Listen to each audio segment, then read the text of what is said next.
Hello everyone. Great to see so many of you tuning in today. Welcome to the latest edition of Propeller Group's Wallflower at the Orgy, an eye-catching title that we will explain, I promise. My name is Anna Feynman and I'm a director here at Propeller Group. And for those of you not familiar with us, we are a PR, content and business development agency specializing in helping B2B companies within the media and marketing space. Branwell, Ben, myself and the whole team at Propeller Group across 3 different time zones would like to welcome you today to hear insights into the stories journalists at the key global marketing trades most want to cover. Unfortunately, Lucinda Southern from Adweek can no longer be with us due to a personal commitment that arose overnight. She sends her apologies and regards. It says she will definitely be signed up to the next Wallflowers, so watch this space. We do, however, still have a fantastic lineup for you. And that includes Judann Pollack, Executive Editor at AdAge, Kenneth Hein US Editor at The Drum, and Alison Weissbrot, US Editor at Campaign. We'll be taking your questions throughout, which we'll put to the panel at the end, so please submit your questions in the Q&A box. We'll also be using the hashtag Wallflowers on Twitter if you want to get in on the conversation. Without further ado, I will pass over to Branwell Johnson, Propeller Group's Director of Content. He's also a former trade journalist himself, so you're in very good hands. Over to you, Branwell. Hi, thanks Anna, thanks so much. We've got a panel of top flight editors of US trade titles with us today, and for the next 40 minutes, we're going to discuss, among other things, what they see as their role, the type of stories and the content they're looking for, and the best ways of pitching to their teams. And we will tackle that all-important question of whether their titles and teams are part of the industry or apart from the industry. We'll find out. We will have Q&A, as Anna's mentioned, and do start inputting questions as soon as you think of them into the Q&A box. That'd be marvelous. And we do want tweeting using the hashtag Wallflowers. We might annoy some gardening forums, but let's go for it. If you've not cottoned on yet, by the way, the Wallflowers title itself comes courtesy of US writer and journalist Nora Ephron. She once wrote, "Working as a journalist is exactly like being a wallflower at the orgy. Everyone else is having a marvelous time and laughing merrily and eating and drinking and having sex in the back room. And I am standing on the side taking notes." Now, I've done a lot of note taking in my time because I was a trade press journalist. And that gives me some empathy with our guests. And I understand the stresses and strains and challenges they're facing each day. But it also means I do know if they're partly gliding over the truth.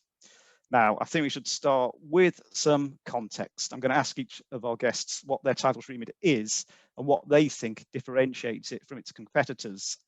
Alison, can you start and describe your title's remit and why it's a differentiator from its competitors?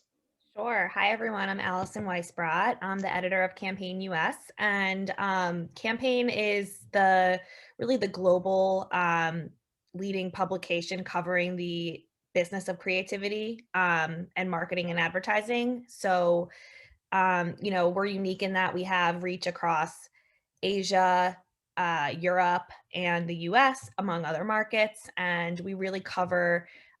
We put creativity and the work that this industry creates in a business context, and really try to create valuable, compelling, and interesting content for people who work and make up this industry. Thanks. Ken, do you want to come forward next? Yeah, sure. Thank you so much for having me. So I'm Ken, I'm US editor of The Drum. The Drum, we rebranded, refocused, relaunched in October all around the concept of solutions. When I was talking to Gordon and Cam about joining, and Diane, we just kept saying, what a crazy time this is. What a moment where marketers and agencies and everybody's just searching for answers. So all of our content now is rooted on insight, it's rooted on inspiration, it's rooted in guidance. One of the things I also really love about The Drum is we are truly global. I'm in a Slack channel with APAC and the UK nonstop. So we're always talking about well, what's going on over there? How is this going to impact brands globally? So, it's been a lot of fun for me. I'm about a year into the job, but yeah, we're all about solutions and helping our readers, make good decisions, learn, and be inspired. And Judy, last but not least, would you like to step forward, tell us a bit about AdAge? Okay, so Advertising Age has been around for 91 years. I have not been there for all 91, but I've been there for a third of them. We actually cover creativity, agencies, media, marketing, you name it. But we sort of look at our audience as a three-legged stool: agencies, marketers, and media. So we try and use that lens to everything we bring to it. We do have a global audience. We're probably a little less global than some of the other folks on this panel, but we do have readers and viewers now for our podcasts and our remote leads from around the world. All right, thank you very much. Well, I'd like to drill a little bit more now into the role and relevance of trade press en masse today, because we're now in a world where Google or Adobe or Facebook can have a huge conference or a summit. They've got their own content hubs, they're putting out their own newsletters, they've got their own channels for communicating with the audiences they want to reach, and they can control those messages as well. And at the same time, you've got mainstream media like Wall Street Journal writing about advertising and marketing and social media and the other issues that we also write about. So what is the role of the trade press then in the landscape? Judy, as you finished, we'd like to pick that one up to start with. Well, as you're talking about, there is so much information out there. And I think of the role of the trade press is to help to distill it for the reader. I mean, we really feel our job is to make our readers do their jobs better. So we look for the things that are important for them. We try and give it within, with no filter, obviously, and to try and engage and inform them as much as possible. So I think our role is a curator in some degree, and also a breaking news source so that they can have competitive intelligence. Alison? Yeah, no, I agree with everything Judy said. I would also say that something that I've been trying to do with Campaign since I started about 6 months ago is just help people keep up with this really fast changing world and industry that we're in. Like, it feels like every day there's like a new media platform, a new technology that they have to be familiar with. And, that's new for a lot of people in this industry. So I think our job is to be really, as opposed to a mainstream press outlet that might be sort of taking the 30,000 foot view of the advertising industry.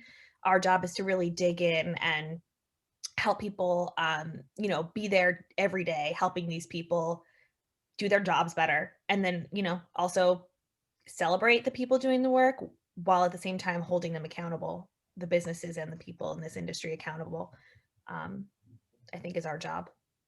Okay, Ken, it is an existential question. Why does the trade press need to exist? Do you want to take it on?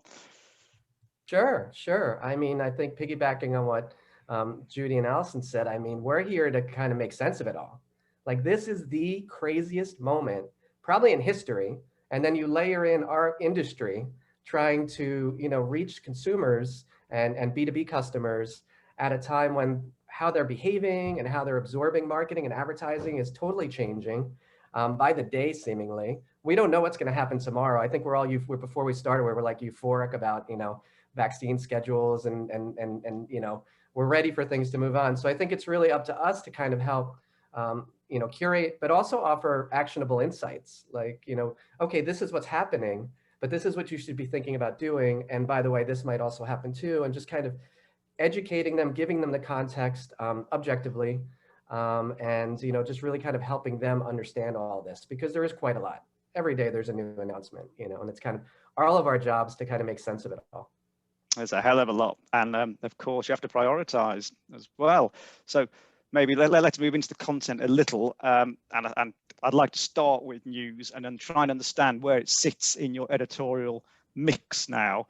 Yeah, essentially, is it still valuable to break news and have news as part of the product that you bring to market? Anyone like to pick that up?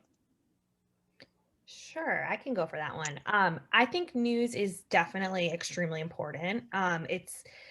News always drives the traffic, right? Like, that's what people click on. That's what they want to read. As a reporter, it's always the most exhilarating to break a piece of news. So it's always exciting on both ends of the spectrum. I think in terms of like what makes an interesting news story, sometimes I get a little confused by like, why does this story get so much traffic versus something I thought was like, a really great story. But I think people love, specifically in this industry, account wins, new hires are kind of like the lifeblood of the agency world. But I always look for, news that sort of ties the industry back to the broader context of the world and what's going on in the world, whether that's like changes in technology, whether that has to do with, you know, changes that came about because of COVID. I think sort of tying a piece of industry news back to the broader context that we're all living in is always really important. Yeah, I mean, it's interesting because there is all this, you know, this fountain of stuff that's happening all the time. But I think what the Drum's been trying to do is take a look at the news, but offer some context to it. Like, we're not chasing as much of the new account wins. We do business on the move, people on the move, and we aggregate stuff, but we're really more digging into sort of the insight behind it all. We've launched some new sections like 3 actionable insights, where I've gotten like Simon Sinek or Deborah Wall from General Motors to just say, these are 3 things I'm thinking about right now, and what you should be, you know, thinking about. And we also launched a section called how to solve a problem, like how to get your influencer spending to work. And these things are usually piggybacking on things that have happened in the news, but we're kind of just trying to take it a level deeper. And I think that's really kind of our remit. But at the same time, you can't ignore all the stuff that's happening all the time just to keep our readers informed. Yeah, we actually have the same philosophy, obviously, like an account move is an account move. But if you can tell why, what made this agency more palatable to the marketer than another? What made them stand out? What was the ultimate goal here? I think that's much more useful to people. And I once had a PR guy say to me, what does it matter whether you have it first or the Wall Street Journal has it first? And I said, you know, in a way, no, although that would kill me because I like to be first. But the reader isn't going to notice that so much if we didn't have anything. But if we keep not breaking it first, they are going to notice that as time goes on. So I just feel that news is an important currency. Yeah, and I think because it has been. Sorry, go on, I Alison. think putting it in context, like our job as editors, like we have such a broad and deep understanding of the industry. We're like reading and writing and talking to these people all the time. So it's our job to contextualize the news for the reader. I think that's one of the most important parts. Okay, because there has been an argument that news has got commoditized, you know, especially with the digital age on being on the internet, that it isn't as valuable in itself anymore to readers, and anyone can have a story instantly that they can just cut and paste it off another news site, for instance. So, I mean, Judy, you talked about exclusives, and it's still excitingly important to break news. Is that exciting internally for the team, or is there still a reason to be first with a story for your external audience? Ken, have you got a view on that? Yeah, I mean, we love exclusives. Exclusives are always great. But I think breaking news for the sake of breaking news, to say this thing happened and being the first, doesn't offer a lot of value. It offers good ranking in Google because, you know, you get the first, you know, timestamp, and then, you know, your stuff goes up. But I think ultimately, as a standalone, you want anybody who stumbles across the Drum or any of our publications to look and say, oh, that's really interesting, and I didn't know that. Or that's going to really help me, like, understand why I might want to make a decision like that. Or it's interesting that they took that route strategically. So, you know, I think, again, it goes back to like the solutions thing. We just want to always have this sort of other aspect to it. And at the same time, I don't know that for us and that there's a lot of value to chasing something and being the 5th person or the 2nd or 3rd person to write about it, because, you know, people have seen it elsewhere. And I just don't see, you know, for us as a brand, we don't see a lot of value in that. But that being said, we will include it. We always want to know, you know, we'll aggregate it in other pieces. And often things will end up in trend pieces. You know, like I get great stuff that I go back to because I go, oh, that's really cool. Like, let me get back to you. And more often than not, I think we've all had this experience. It's like, oh, that fits in with this other thing I'm working on. That's a skill of being an editor, joining the dots. But it's a very good point you make, Ken, that if you get a bit of news or a press release, it might not appear straight away, but the information within it may appear in another article further down the line. Anyone want to add anything else about this drive for an exclusive? I think part of an editor's job is to, again, curate, because you'll get a lot of people coming to you and say, well, here's an exclusive. We're giving this exclusively. But you have to weigh whether it's important enough for your readership. Just saying it's exclusive, you know, my CMO stubbed his toe. Well, that's great. You get it to me exclusively, but I don't want it, So I think partly, the job of the editor is to really decide, because we have limited resources. We all do. We're all doing a million things at once. What is really important for us and for our readership to pursue? Yeah. And sorry. Oh, I was gonna piggyback on what Ken said about, like, if it's already been written about in like 3 other trades, like that's not something that we need to spend our resources on. Like, so it does sort of depend on if the breaking news if it's already out there, then we have to think, is there a value I can add, or do we let this one go? Okay, and at a kind of nuts and bolts level, if I was pitching a story to you, a news story, what elements do you want in that story? What do you want to cover off? What do you want me to cover off if I'm pitching a story to you? Go on, Ken. One point to the exclusive bit, and I think that Judy and Alison will agree with me. A trade exclusive is not an exclusive. Don't start me. I heard that so many times when I was a journalist. Don't worry. Yeah. It's nuts though. It's like, no, that's not exclusive. Like, it's sort of like, well, you also got it. It's fine. I mean, it's one thing to say we're being selective and we've given it to you and this thing, and you're going to run it. Like, that's fine. You should be transparent. Like, by all means, don't, like trick us or do anything like that, because then that's not good. But, I think it's like a trade, an exclusive has been exclusive. So just to keep that in mind. But I'm sorry, what was the question? It was just, if I am on a nuts and bolts level pitching you a story, what do you want to hear in my pitch? What's going to get your attention? I hope you'll all answer this, but how do I get your attention if I've got a story? What do you need? I mean, I'm happy to take it first. I mean, I think that brevity is really good, like in terms of, here's an interesting bit, here's what you kind of need to know about it, and then maybe all of the context under it, because I feel like sometimes there's very overlong articles and I'm kind of trying to get to the point of what I'm looking at exactly. And it's like, it could even be colloquial, like, we just did this and this is why it's important. And by the way, here's the press release. And I do like press releases. I mean, it's got all the stuff that it's supposed to have, and you can refer to it and prepare your questions. But I just think cutting to the point up top is really helpful, because we're all, all our email boxes are exploding. So like, we're scanning. It's got to kind of catch our attention. Alison, have you got any pointers for pitching a news story to you? Yeah, I agree.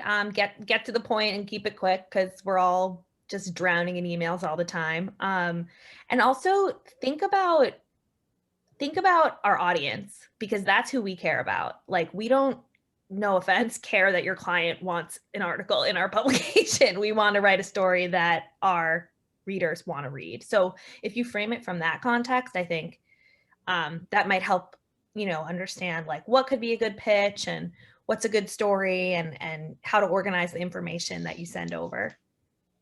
That was an interesting point you just made, actually, about entitlement. I'll ask that question of Judy, actually. Do you feel that there are certain agency chiefs or brand CMOs who think they're entitled to coverage, and therefore their PR teams, internal, external, think everything they say deserves coverage? I think anybody who's representing somebody obviously feels that they should have their thing covered. But that's not the way it works in actuality, of course. I don't think I've had people come to me and say, you must or whatever, and that wouldn't go over very well anyway.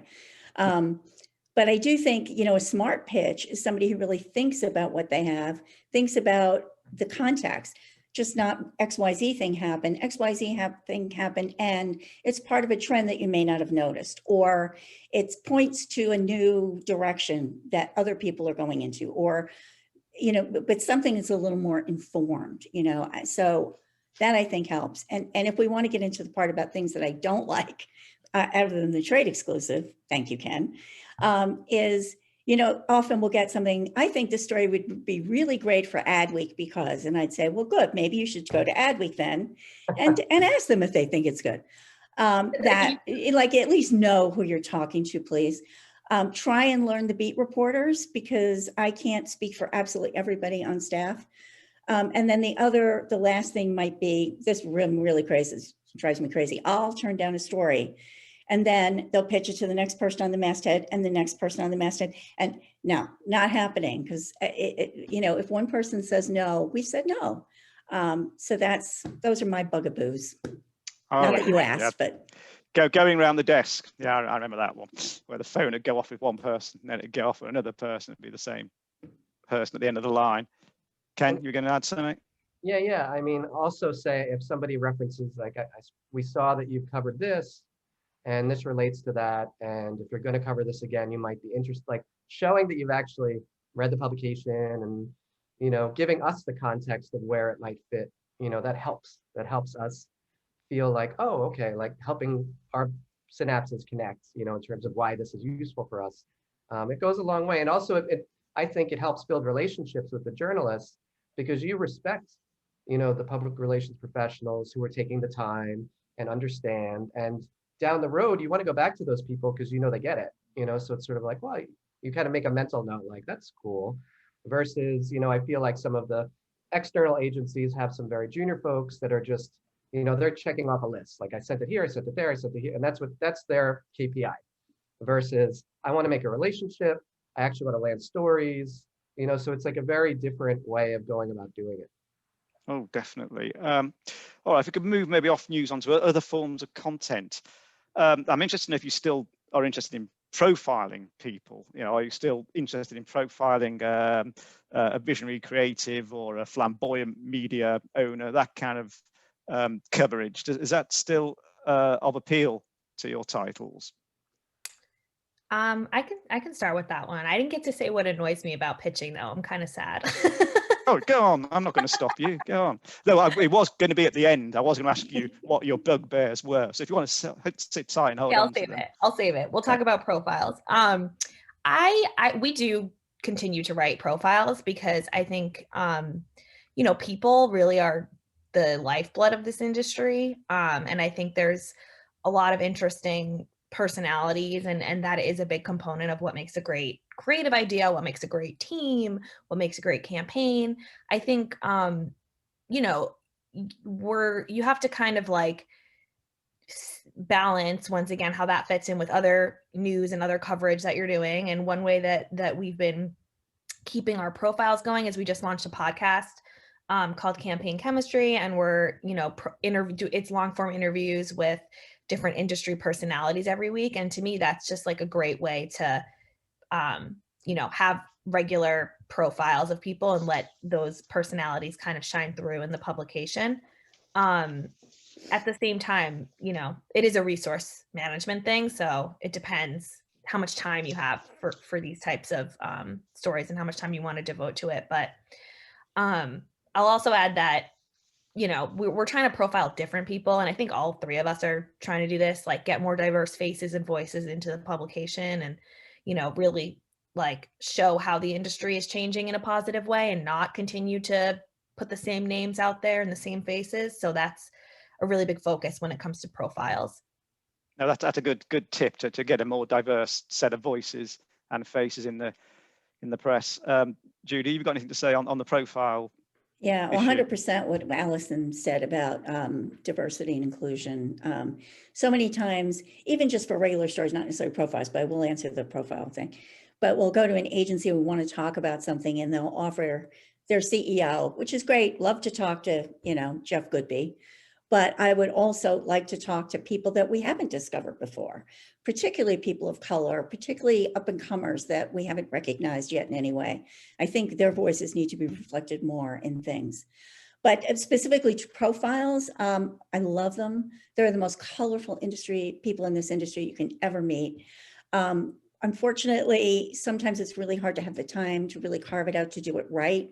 So we haven't done as many as we possibly can, but I would really like to start doing more of that with the right people, because like I said, this is such a colorful and wonderful industry to cover. I'm glad it's still colorful. I was slightly worried the color was being sucked out of it at one point, but I'm glad you're still doing it there. Ken, do you accept profiles? Yeah. I mean, I agree with everything that Judy and Alison said. I really like it when folks will send me a note like, this may not be your big profile, but you should keep an eye on this person because they're an up and comer, and or if you're doing a piece like this, and again, it tends to be more, of a diverse profile versus like, here's our CEO again. But we do a thing called Today's Office, where we kind of, we've been exploring what offices look like across the world, people of all, shapes and sizes, different positions, different roles. And that's been fun to do, to kind of, you really kind of get to know people.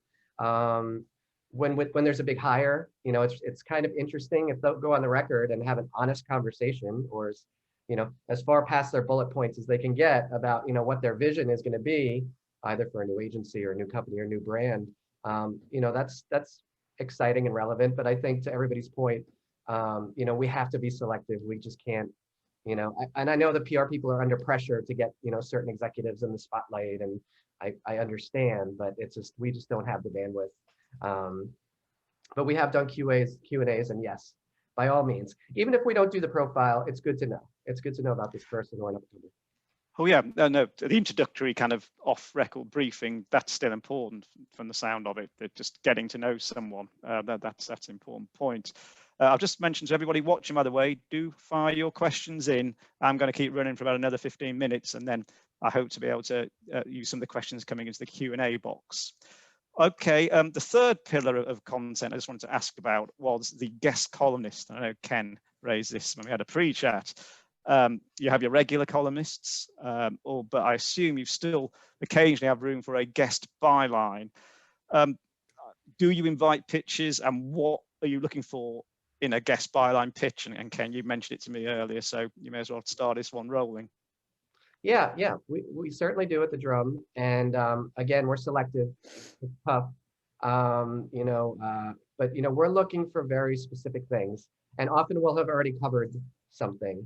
So when we're shooting things down, it might not be because it's not excellent. It might be because we've already covered it, ad nauseum.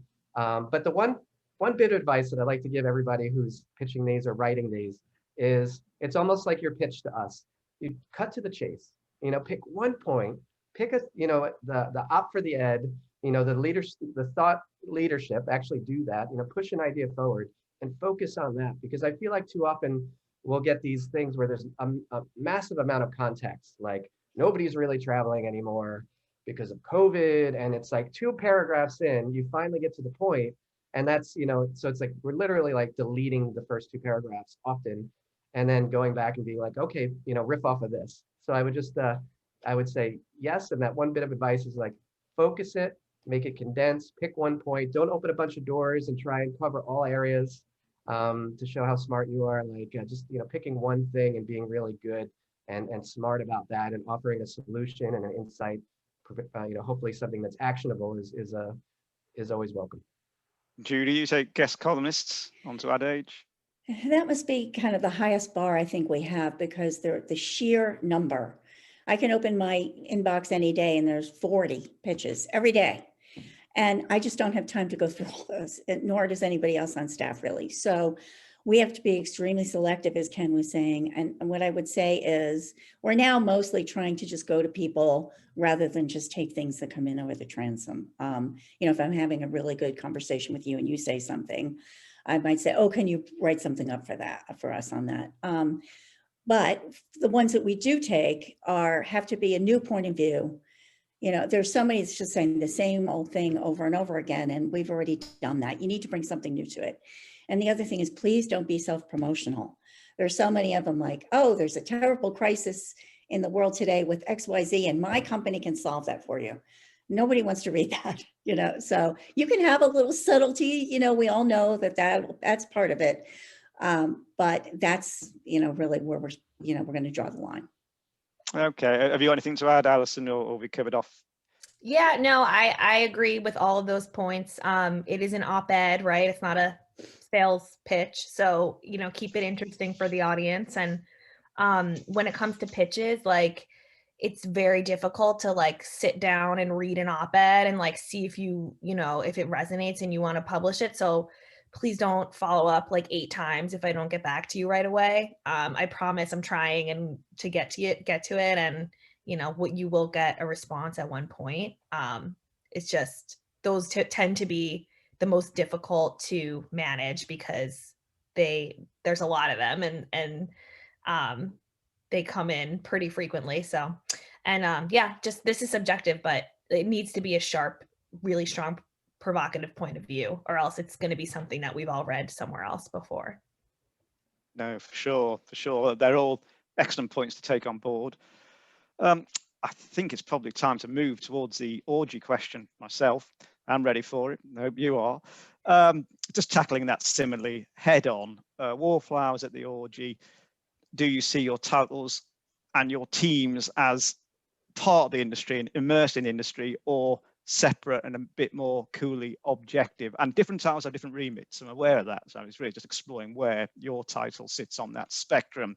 Ken, do you want to give it a go? Sure. I mean, having been somebody who, for many years has been at an agency and worked with clients, and like, I feel like I'm in it. I feel like a part of it.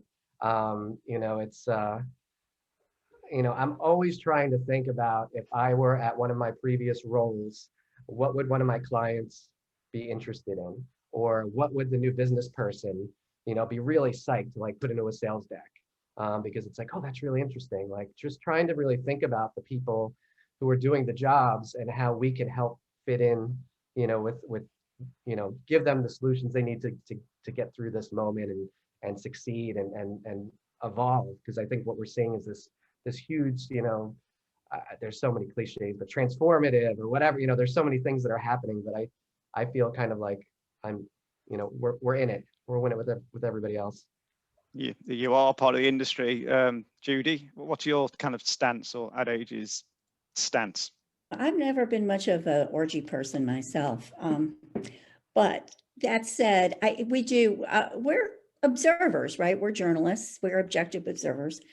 That said, though, we're service journalists.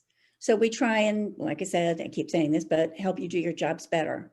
So for programming, say an event, for example, I'm really trying to focus on, I'm going to interview people like, for example, our small agency conference. I talk to small agency owners all year long about what are your pain points? How can we address them? And so that's how we structure our panels and our content around that. So, we're a little bit of both, but I mean, we are objective journalists at the heart of it. Okay, yeah. And coming to Alison at Campaign.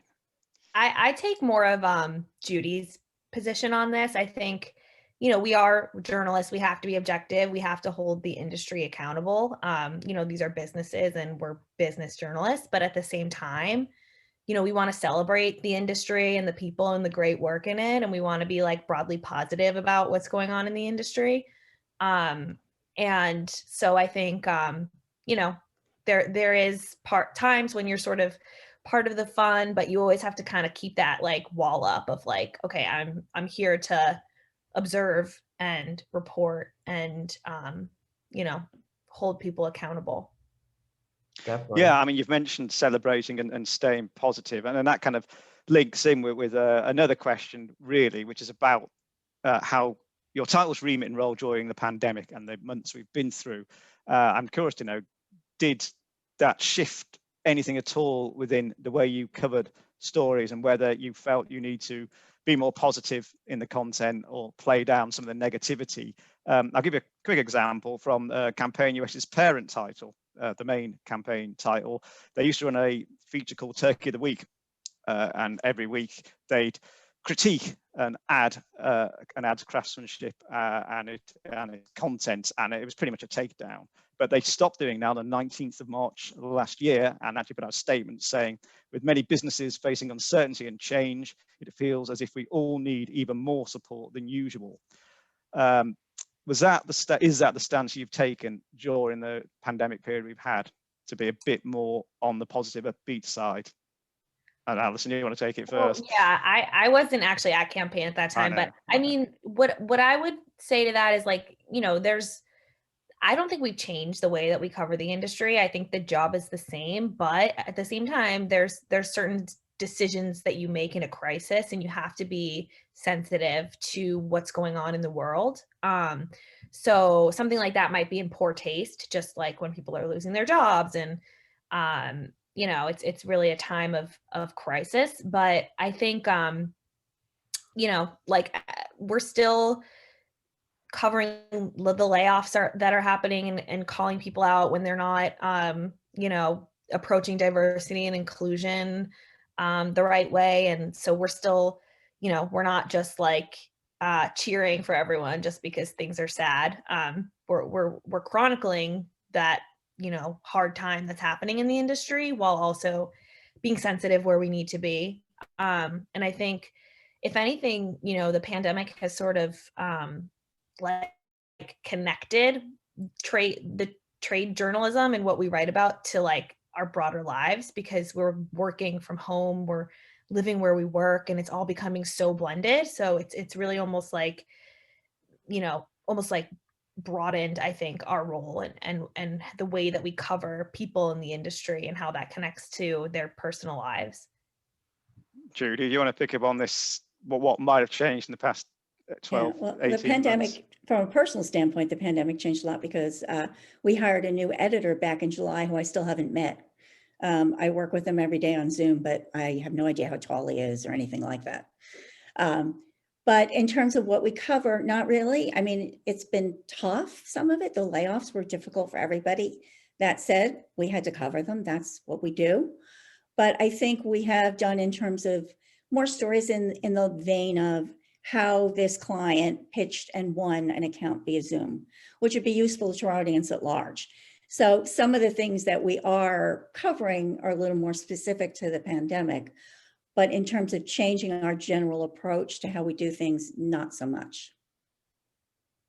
Ken, have you taken the upbeat route or kept a kind of objective take on things in the past 12 months?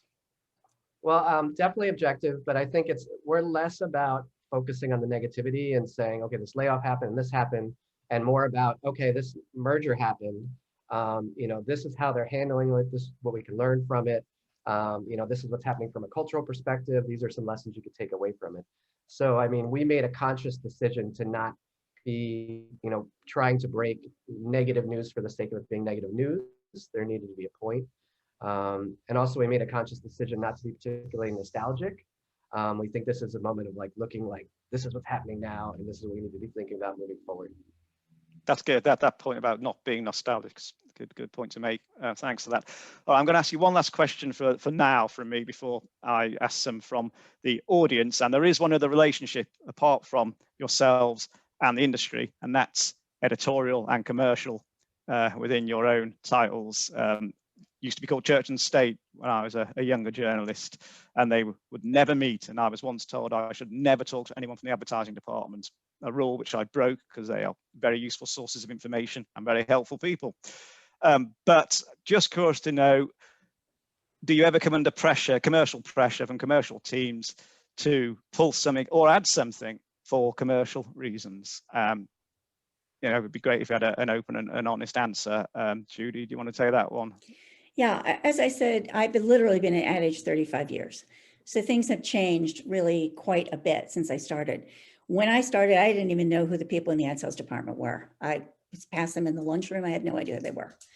Now we have a closer relationship, but mainly because we're all trying to work together for the benefit of the book. Now that doesn't extend to anything like, you know, putting someone on a panel because they would like it as part of their ad deal. That just doesn't happen.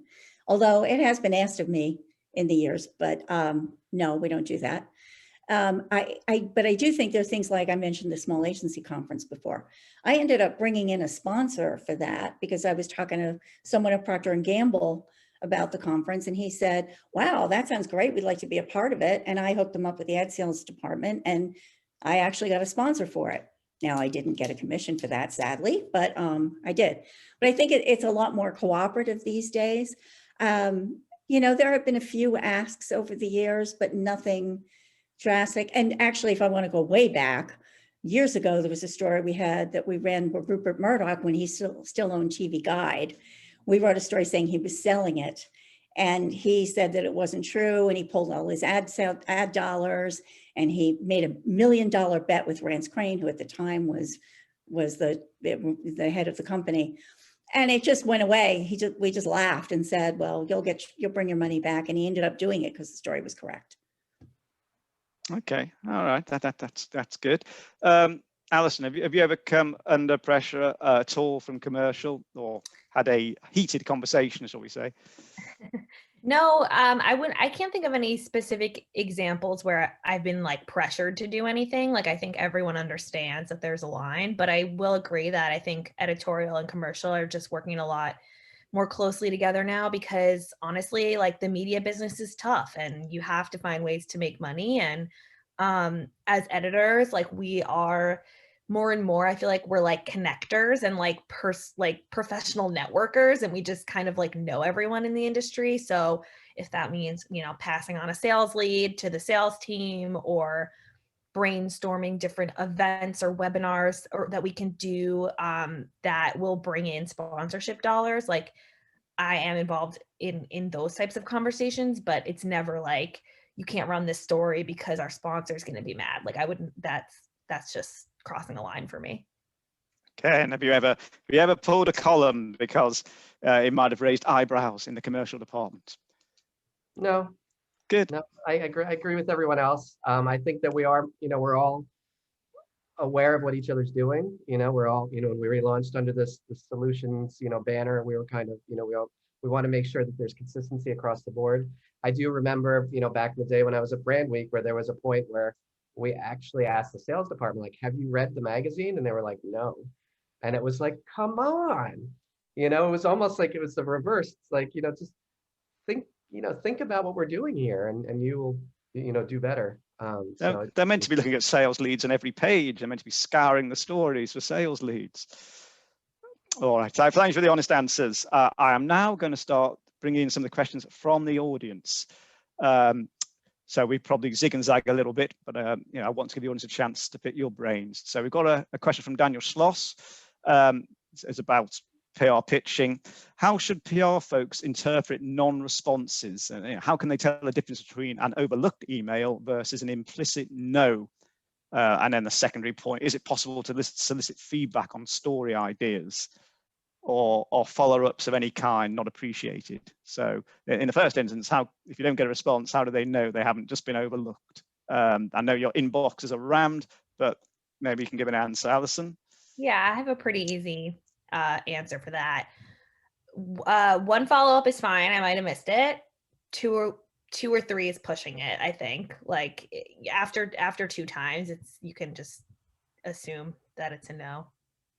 All right, Judy, you got anything to say about that? Yeah, because of the sheer number of and the time we don't have, I tend not to answer, sadly, if it's a no. I generally get back if it's a yes. Often then people follow back saying, well, what's wrong with it? And it honestly can take so much time just to really, that we really just don't have the time to give personal input and feedback on every single solicitation that we have. Yeah, I agree with that. It's not that I don't want to help you make your pitch better. It's just like I have so many things to do that helping refine your pitch is just not on the top of the list. Ken, anything to add?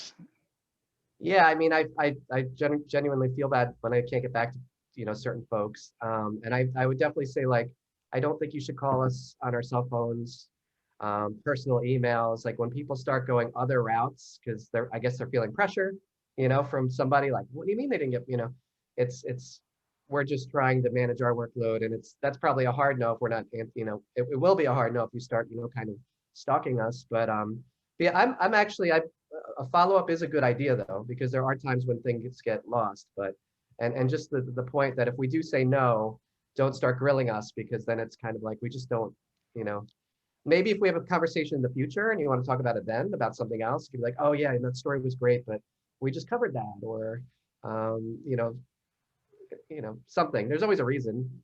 Yeah. And I don't want to seem like I'm being like really harsh, but I think it's important to keep in mind that like, there's like one of us to every 6 or 7 of you. So just like, remember that, because we do get bombarded. No, good advice. Good advice. Ken, I've got a question specifically for you. For those who are tuning in who don't know, Ken spent a lot of time agency side. So I've got a question from Suzanne McGee, who says, how did Ken's experience on the agency side shape his perspective? She's curious to know how it feels to be back in journalism with some time spent agency side. Has anything surprised you coming back into journalism, and how's your perspective been shaped? Well, I forgot how much I liked asking people questions all day. Like, it's really fun to be able to learn. But I think I have a really broad perspective, just having, I was, in journalism, I was in PR, and now I'm back. And at one of the most interesting moments in time, for the industry, I think these couple of years now are probably going to shape the next couple of decades. So it's really exciting to be back. But I guess, specifically, I think all, veteran journalists know what's happening on the PR side. That's, having been through the machinations of it all, like I kind of, I really know. So I think it helps, it's given me a perspective of, what it's like. And it's tough to be on the other side. They're trying to get our attention and trying to get us to do stuff. So I think I just have a more of a broad purview on things. And, it's been a fun career though, overall. Okay. Go on. Sorry, Judy, go on. I said he's more empathetic. Empathy. I used to talk all the time. We did. We're all full of empathy now. Some big broad brush questions are coming in. I've got one from Babs Rangaya, which is a big question. What do you see as the biggest things that will change in the industry long term because of COVID? So that they're now asking from your experience to give some perspectives on big issues. Judy, name one big thing you think is going to change in the industry long term, if anything. I mean, people are saying the working from home model, that it's going to get a lot more flexible and there's going to be flex models. I'm not sure, honestly, if that's going to happen in the long term, but right now that's what probably is one of the hottest things on our, that people are talking about.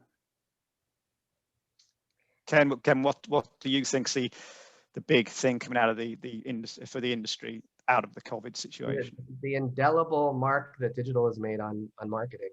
I just think that everybody had these great intentions. We're going to do this, and I have this idea, and then all of a sudden it was like everyone had to do it, and that there's just no going back. I think that the traditional means will gain relevance again, of course, but just everybody's mindset and how to speak to a consumer from a digital standpoint it's just changed. Whether it's commerce, the whole data conversation, which could be an entire other thing. Like all of these things are just going to impact everything moving forward. So I think everybody got really sophisticated really quickly and really innovative and agile. So it's been an interesting moment. Yeah, for sure. Alison, what would be your big change that you see seismically affecting things? Yeah, mine's actually kind of a trickle effect from what both Ken and Judy just said. And I think the combination of remote distributed work and digital are going to really change the dynamic between client and agency. We're going to see a lot more, bespoke teams. We're already seeing it for like specific problems and solutions, a lot more flex in and out of different, remits and things like that. So I think it's going to be a lot less like, your creative team in New York who you work with all the time on everything. It's going to be little bits and bobs and pieces and teams all over the place that you bring together in service of a specific technical problem or creative problem. Okay, all right. So that's a big issue, big question. Thank you so much for the responses. Back to some help for people involved in pitching and PR. I've got a former colleague, I think, here, Mindy Chahal, asking, there used to be forward features lists for magazines. What is the best way of keeping track in what you're interested in covering now? How does someone on the outside know what you're looking to cover? Read the publication. Even the forward features. Do you still have forward features lists, by the way? Are they still out there somewhere virtually? I may be giving my age away, but I don't even know what that is. Editorial Excellent. Calendar, right? Editorial calendar? That'll do. Yeah. Judy, how does someone who's looking to pitch some content to you know what is coming down the pipe? Yeah. Or Well, what the you're gonna be EdCal interested is pretty specific to the print publication. And Yeah. we still publish a print publication about every other week. And we often start that way and then end up, sometimes the news will just generate it in a different direction. So we're less, we used to have this issue is going to be focused on, we're doing a lot less of that, honestly. We do publish an EdCal, it's up there. It could be a general guide, but beware that something might change news-wise and we'll go off on a completely different direction. I just think if you read the issue, or not the issue, but you read the site, everything we write, and listen to the podcast, you kind of get a feeling for what we are interested in. And if it's topical and it has to do with what we normally cover, that's kind of how you have the best guide without an EdCal. Yeah, I think things move so fast now. You have to be agile. Ken, do you have any kind of forward-looking guidance for the content that's going to appear? Yes, yes. We've actually been spending a lot of time on this. We've gotten a lot more focused on what we're going to be covering now in terms of sections. We're going to be bucketing our website into 6 specific sections. And then we have monthly themes. So the last one was health. Next one's going to be future of TV. So we're going to be a lot more transparent to our readers and everyone else about this is what we're interested in. This is what you should be coming to us with. We just find it's been really helpful in terms of kind of narrowing and just so people know what to expect. So there'll be more on that front. And also, I forgot to mention, we just hired a new US editor, Kendra, who started this week. So there'll be more of us. And there's more announcements that I think are coming tomorrow with promotions and hires. So we've got a lot of fun momentum that's been happening. Wow, we got tomorrow's front page news story already. Well, there you go. Thank you. The panel did mention earlier on about you tend to work with PRs. They have you've got relationships with. You've got established kind of trust base for the conversations. So how does someone build a new relationship? What's the way to introduce you to their clients, maybe, or their MD or their CEO, and start building a relationship? It's honestly harder now with the pandemic. Like, I find that a lot of the good relationships I have are people I've met in person and, like, gone to drinks or coffee with, or have had that in-person contact. So I've honestly, I'm still trying to navigate how to make new relationships over Zoom, but I think it is making time for those informal video chat calls and just not really having like a set agenda for it, just kind of chatting about, what you're interested, what they're interested in, and how you guys can work together in the future without, a very specific, like, we're getting this, and this out of this call. And just, I think that's probably the best way to do it. So you still have time for those more informal, 15-minute time is chats. relative, but I'll make time for it. Okay, that's nice to know. Judy, but how can someone build a new relationship with someone in your team, if not yourself? Yeah, well, we tend to sometimes really focus on a lot of people we know already, right? And in-house PR agencies generally have, at the in-house PR person, it's a very small group. So sometimes you move from agency to agency, but you still know them and you have a relationship with them. With the newer people, it is a little bit tougher. When the world goes back to normal, hopefully soon, the best way is if you see somebody in an event, introduce yourself, have a quick drink, coffee, stuff like that. I know it's very difficult to do now, like Alison says. We are very big on in-person interactions. We also have a new agency reporter who just started this week. His name is Brian Bonilla. And I have asked Brian to do as many meetings as he possibly can, when he can, because that's really the best way to an established relationship, I think. Yeah, for sure. If you can carve out time. Ken, if someone wants to build a relationship with you, how do they make the approach? Bring us a good story. Yeah. You're like, hey, I've got a good story for you. It's like, oh, wow. Or have you been paying attention to this? Or here's a tip, like something that makes it worth our time. Like, oh, that's really cool. Like, thank you. That really makes a good connection. And then when I was on the other side, I remember one of the reporters at another publication was really like angry with one of a PR, one of the people on my staff. And I was like, bring them a story.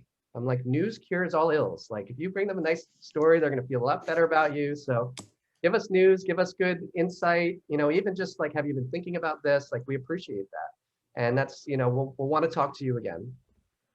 Okay, that's really good advice. We're drawing to a close, but last quick question from the audience, and it is about how to make contact, essentially. Are phone calls acceptable, or is it just email, or is it social media for your reporters, if not yourselves? How do people make contact with your teams? Judy, what's your advice? I don't think my phone has rang in years. I mean, in terms of like a pitch, obviously we're all at home now, we're working on ourselves, right? So people, are emailing constantly, but in terms of pitches, I don't get that many, honestly, via phone. I'll get something via an email or a text, and then we'll follow up if it's something really interesting. But it's sad. I just don't find myself chatting on the phone unless I'm doing an interview or cold calling somebody for a story. But in terms of pitches that are just coming in over the transom, generally it's an email for us. Okay. Alison, how do you get contact? Yeah, email does work best, I think. I think that's just where I sort of compartmentalize, like, these are where the pitches are going. And that's like where I'm best at getting back. If it is someone that I have a relationship with, that has my number, we've texted or talked on the phone before, and you have like a piece of news that you really want me to see, definitely text me if it's urgent. But on the other side, I would say don't call or text me if we've never spoken and you just want me to answer like a pitch that you sent. And yeah, I don't need to get it on like email and on Twitter. Like you can just pick one. Okay, but people can reach out through social media to you then? I prefer email. Okay, all right then, email it is. Sadly, our time is drawn to a close, but I did promise I would give the panel the chance to answer one other question, and that is, which industry figure would be their dream interviewee? Not counting some Martin Sorrell, because that's too easy and to go to. So, dream interviewees. Ken, go on. Who would be your dream interviewee? This question's been killing me.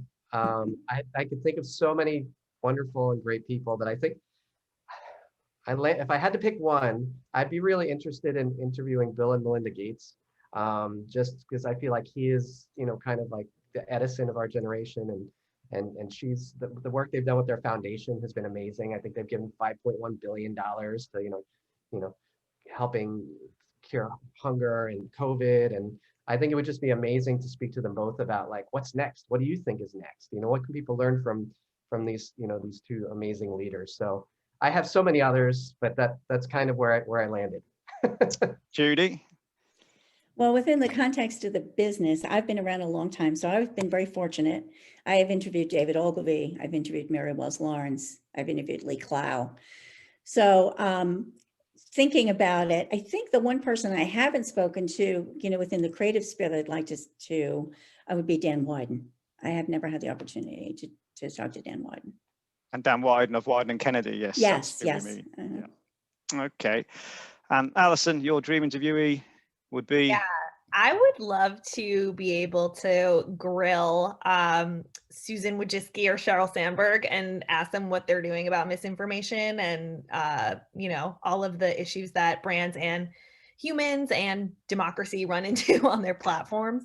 So that's my I really want to grill that person. And then more on Ken's side of just someone who's so inspiring as a person and a brand, I would have to say probably Barack or Michelle Obama. Either or would be an awesome interview. Both of those people are on my list. Yeah, I think anyone in the world. I hadn't thought of that. Yeah. Judy, yours is great too. It's hard. We've got a lot of great people in this industry. Paul McCartney, but that doesn't really count for this context. Yeah. If anybody can Okay. arrange that on this call, please do. I was going to say, anyone on the call who can arrange these interviews, you will be able to build a relationship and probably get through on the phone. I'll answer your emails if you do that. There's a tip. All right then. All I'm going to say is thanks for being such a marvelous set of non-wallflowers and sharing your insights and your experience. I'm just going to hand over to my colleague Ben Titchmarsh for some closing remarks. Yes, Branwell, thank you. And thank you to everyone on the panel. We would all just like to really thank you for your contributions today. We've actually had nearly 200 people tune in over the course of an hour, which has surpassed our expectations. So that's wonderful. We've covered information, distillation, problem solving, helping people do better jobs. We've looked at the nuts and bolts of breaking stories first and why brevity is the soul of pitching. I really want to just thank each of our panelists individually. Alison, you're helping people do better jobs. You want to celebrate the industry, have fun, and hold it accountable. And we understand that no news is not good news from you if we pitch. Ken, you're helping us make sense of a crazy moment, which is fantastic. I also loved it when you used the Latin phrase ad nauseum. I don't think that's you being sick of the ad industry, hopefully. I agree with you that even nostalgia ain't what it used to be, and we hope that news cures all ills. Lastly, the wonderful Judy. We know you've got the bugaboo about working through an editorial team list. We promise no one will do that. And it's all about bringing a new POV and not being too self-serving with whatever you put forward. No, very few businesses are a panacea to the world's problems. They shouldn't pretend to be. I also really look forward to the moment when you'll know how tall some of your colleagues are. Lastly but not least, we want to thank the inimitable, the man, the legend, Branwell Johnson. He's taught us over the years that a trade exclusive is definitely not an exclusive. And on the most important part, we agree, Judy, wholeheartedly that this really is a wonderful and colourful industry to be part of. If you'd like to learn more about Propeller Group, please go to our website. We really look forward to doing these type of conversations in 3D, face-to-face with you in person in the future. For now, let us sign off. Enjoy the rest of your days. Thank you very much.